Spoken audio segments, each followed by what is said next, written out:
כל מי שהיה בסעודיה אומר לי בחיים אל תזדהה כישראלי. ישראל לא מסלים.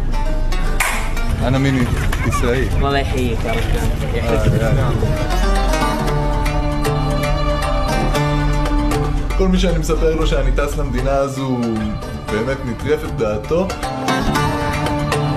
היא המדינה הכי חשובה לדת האסלאם. זה לא פחות מהקבר של מוחמד הנביא.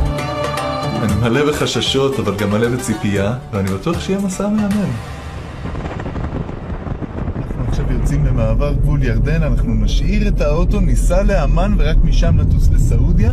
אני טס לשם עם דרכון אירופאי כמובן. כל זה כדי שלא ידעו בכלל שאנחנו ישראלים שבאו מפה מהארץ. סעודי ערביה, התחלנו! היחסים עם ישראל מתחממים כבר שנים, אבל מרבית הקשר נשמר בדיסקרטיות. If you say, for example, they recognize that you are from Israel, maybe they will stop selling you. סוף סוף הגעתי למדינה, העיר השנייה הכי קדושה בכל האסלאם.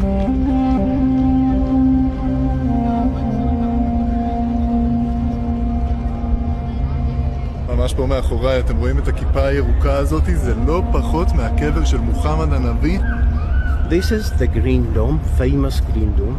Below that Green Dome, the grave of the Prophet Muhammad.